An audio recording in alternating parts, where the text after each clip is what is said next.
Hello and welcome to Brown Shipley. Our focus for our session today is high growth businesses and the entrepreneurs who are the driving force behind them.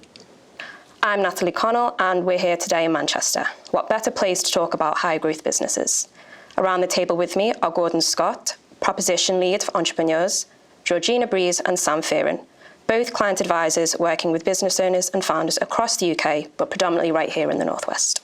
So, we have maybe 60 years combined experience working with clients in this sector. Sam, you're on record telling us you have the good fortune to work with entrepreneurial people every day.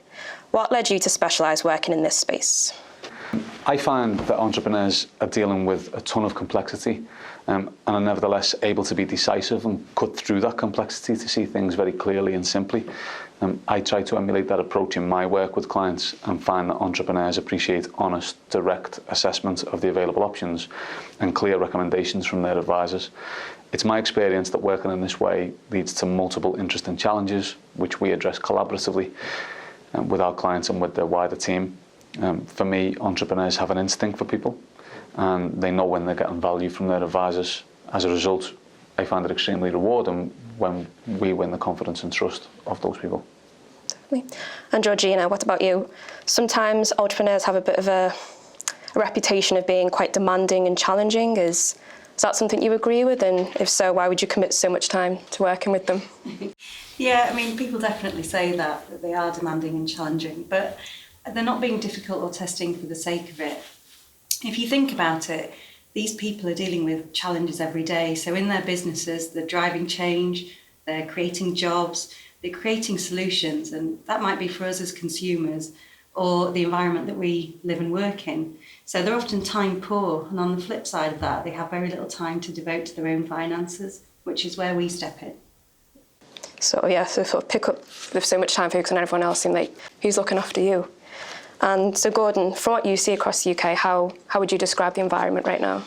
So I think the word's incredible, Natalie. It's a really incredible environment right now, not least because the massive challenges that have been seen in some sectors have really only been matched by the massive opportunities that others are creating in other sectors.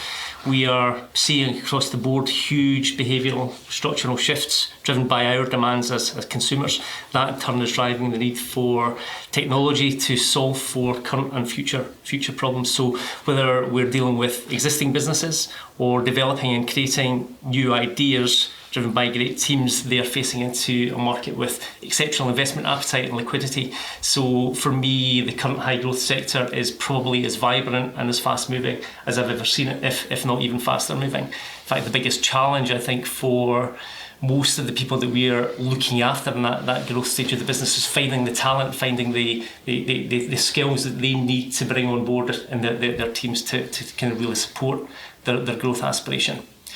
The other kind of notable thing in the current environment, though, is that probably more than any other time in my career, business owners are asking themselves, how do I control risk, or even how do I de-risk? If we think about it, we've gone through the credit crunch, financial crisis, we've gone through Brexit, we've gone through the COVID pandemic, and that has people kind of wondering, what the heck's the next Black Swan event? If so, how do I create an opportunity out of that? Or more likely, how do I protect myself and my family in the face of that? Okay, so there's a supportive and liquid environment, great businesses, fantastic opportunities, but clearly there's a risk awareness and a reflection for some owners about the attractiveness of having the trading business as the sole primary source of their wealth. So I guess my question is, so what's our part in all this? How do we make sense of it and add value to the guys that you're working with every day? Do we just sort of wait and get involved after the event and involved with the management of the cash at that point? So that might be the traditional approach, actually. I don't think it's the right approach, but for two reasons. I think clients and entrepreneurs can often be human like the rest of us and sometimes can be superstitious and don't want to prepare for a capital event until they've actually got it. I don't think that's a good situation to be in. I don't think that's good, good advice. And actually, a lot of wealth management firms prefer to wait until they can create, an immediate revenue opportunity through giving investment advice. That's not Brown Shipley's approach. We think that waiting for one journey to end before you start another one isn't optimal. Ultimately, we're dealing with very successful people whose futures are likely to be very secure, irrespective of what happens. So we're not talking about disaster scenarios, but trying to achieve the optimal outcome is best done by involving people as early as possible. So for me, my approach is to try to help clients transition for that next phase in their business lives and personal lives, to try to forecast and be a sparring partner, really, to help entrepreneurs to work out what they can do with their capital and what they can do with their time, the increased time post business exits, and how it all knits together for the family, really. Yeah, that is definitely so true, Sam. If you think about what these clients are dealing with on a daily basis, they're finding and looking after staff, they're developing their products, developing markets, raising capital, thinking about the customers, and staying ahead of the competition. So all day long, they're making strategic and tactical decisions for the good of their own businesses as they move through the growth cycle. What that tends to mean is that they're not encouraged to take a bit of a step back and think about themselves, about their families, their priorities, and what it's all about for them, and what their plans are post-business, or even while they're still running that business. So our role really is to help them think about that and plan the strategy and actually reflect what's important to them. And because we don't want them to have a regret factor or even have to backpedal and change their arrangements further down the line. Okay, so I guess the sense I'm getting is that the dialogue and the planning and everything that goes sort of before that is more important than any sort of financial product or service they get later down the line. I think, Georgina, you mentioned the growth cycle. Can someone talk to me a little bit more about that? Yeah, sure. So if we think about the typical journey for a high growth company, there are probably kind of 4 key phases, lots and lots going on within each of the phases, but for the purposes of kind of today, let's think about the 4 key headings. First and foremost, there's innovation. So there's a business idea. It's probably seeded with friends and family money. They'll maybe use incubators, university spin-outs, innovation centres in those early stages, and then perhaps move on to early stage angel investment, CDIS or venture capital. The second phase is expansion. So here, the owner is clear. This isn't a lifestyle business. There is scope to grow. There's scope to be really relevant and to be strongly commercial. To do that, growth capital is most likely going to be required. That will be needed to build a team, to develop capacity, to open new markets, to even acquire other businesses that are in or around the space that they want to get traction in.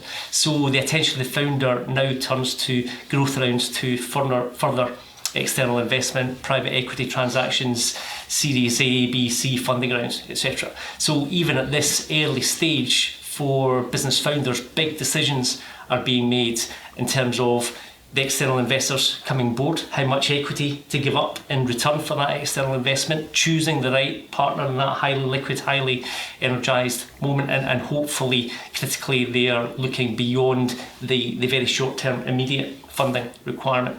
If they navigate that phase successfully, the third phase is broadly the profit-taking phase, or maybe more accurately, the de-risking phase for the founder, assuming that they've still got a meaningful stake left in the business after their growth rounds.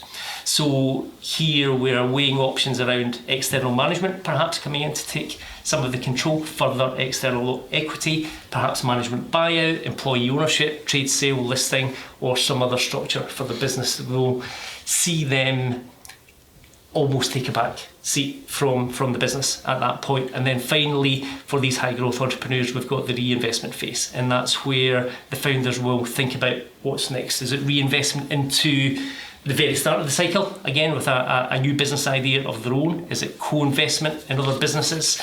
Is it succession? Is it philanthropy? Is it diversification of their wealth and interests? So quite a lot to think about there. So if you go with the traditional approach, which is to get involved after the event, at this point there's already a lot of decisions made, a lot of external influence, and a lot of focus on sort of the business of the transaction, and it's kind of before we've been able to sort of help and offer some advice. Exactly right, and look, think about it, the common trait, you guys probably see the same for the successful founders that we work with, is they never ever start with money in mind. Wealth will be a byproduct of their success, and I guess that's how it should be. But as they spend all of their time figuring out for product, their market, their business, their customers, their staff, their external investors, inevitably, while they look after all of those interests, what they're really saying, and the flip side is that, well, I'll figure it out for myself, I'll figure it out for my family later. Yeah, and I agree absolutely. And you've spoken there, Gordon, about, it's a fast-paced environment at the moment. So we're sitting in Manchester. There's, a huge amount of wealth generation going on in the city and the surrounding area at the moment. But often that I'll deal with the family aspect later. Actually, later comes much sooner than expected. So it could be an unexpected offer, which might, look attractive in terms of evaluation, but actually, is the family prepared for that? Structurally, are you in the right shape? And are you ready to leave the baby, to leave the business? It could be, as you've said earlier, a black swan event, the COVID pandemic, or Brexit, an unforeseen event that completely changes the value of the business and the trading of the business, and the amount of effort that's required to continue. And it could be actually for other clients that they've secured new investment, they've got new partners, and actually that isn't going exactly to plan, either because culturally the fit isn't quite as expected, or for other clients that the reality of running a listed business maybe isn't quite what was expected. So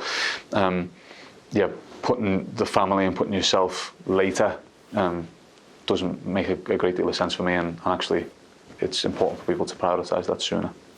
Yeah, I'd agree with Sam on that. So later could mean lots of different things, and it could mean that the people in your family who in your mind were part of your succession planning have made other plans in the meantime and other decisions, so that can often be an issue. Or it might be that you've got the reverse problem, in that you're planning on selling the business and people in your family see their future in it. So it might not actually be a land shift moment. Not every great business in the UK is sold or listed. So the trigger to think about your own planning from that might never come. So that's why it's important to not wait for that later moment. Yeah, so whilst we all recognise that wealth will ultimately be a longer-term byproduct of success, the key difference for you and your clients is that they have access to you throughout that journey, not just at the end. So you can help and guide them through things and think about it ahead of time, and what's important to them and their family, and sort of what's it all about, and what part does my business play in that. It's exactly that. So we help to create context for the decision making and clarity on the direction of travel. So it helps to minimise the regret factor on the choices that they make in the heat of battle. And far from distracting from the business, it usually gives them even stronger momentum and clarity. Yeah, and look, I think another important point there is it's not just Sam's expertise or Georgina's expertise or my expertise. When we think about the internal and the external expertise that we can connect with from the lawyers, the accountants, the consultants, the external investors, corporate finance, tax specialists, etc., but crucially entrepreneurs that have been there, done it, bought the t-shirt, effectively what clients, business owners are getting when they connect with us is really a virtual family office ready to support them through that entire journey. Okay, so I'm getting the sense that journey is the key thing here. So growing, maintaining, selling, floating a company isn't a set of isolated decisions that are made in the moment. It's a combination of factors over time, some of which you can control and some which you can't. But ultimately, if you spend a bit of time thinking about the bigger picture and what the business means within that, it means that these big decisions are planned and more controlled than they otherwise might have been. So sort of take control of the parts that you can. So if you take that a little bit further, so great business has been built, it's going strong, it's still got growth potential ahead. What kind of conversations are you having with your clients at this point? So a common theme for me in every discussion is for me to recap with the client what we've talked about previously and understand really what's the plan, what's on your mind. And it sounds simple, but the individual client is the most important part of the process, and there's no one-size-fits-all answer to questions like, should I sell my business? When should I sell? Should I float the business? Should I keep it? And that has to be the context for the discussions. And all these questions form part of the discussion. And then we're not just taking that transaction in isolation. So that's how we understand what they might want to do post-sale, or indeed whether they carry on in the business. Yeah, that makes sense to me, Georgina, and that's my approach too. So it's about listening and understanding the views and priorities of each entrepreneur. Just questions like, do they have the personal energy and motivation to keep going? Is the family involved in succession? How do they feel about giving up control partially or fully? Is everyone in the family aligned, and has the conversation taken place?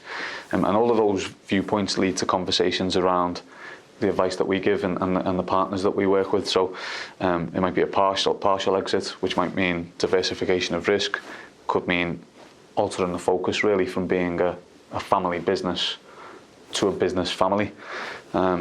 Ultimately, we're talking about successful people who've probably already generated enough wealth to ensure their family's security. So it's about the motivation of each individual, what excites them for the future. Yeah, so it sounds like a lot of questions that on the face of it seem quite obvious, but have they taken the time to actually stop and think, how do I feel, what do I want? Yeah, and to make sure everyone's on the same page. Yeah. Yeah, or maybe they might be thinking, I don't know if I'm in this to this extent for the foreseeable future.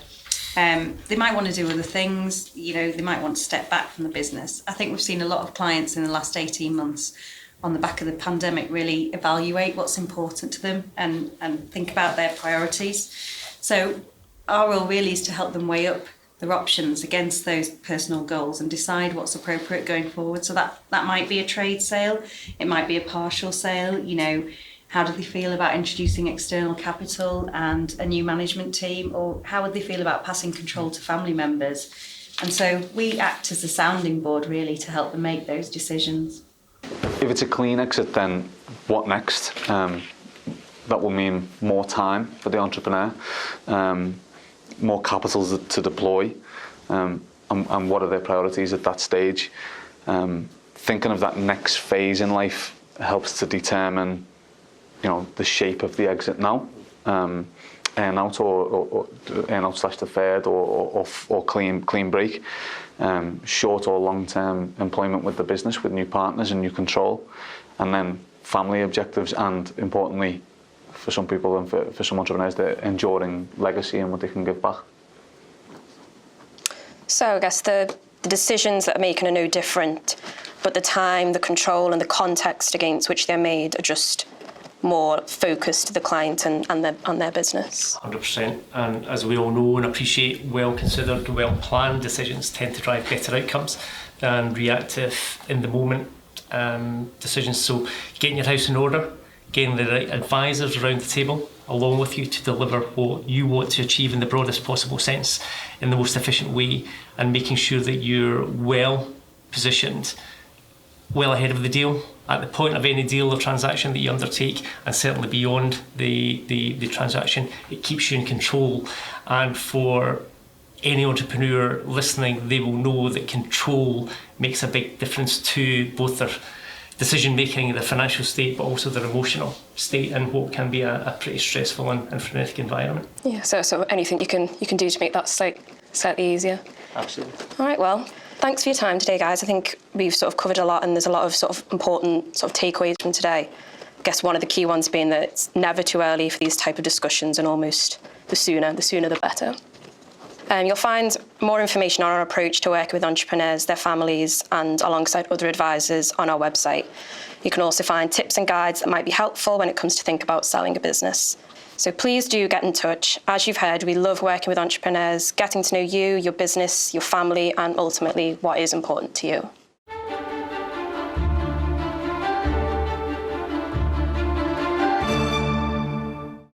This podcast is provided by Brown Shipley for general information purposes only and not intended as advice or a personal recommendation. Investing puts your capital at risk.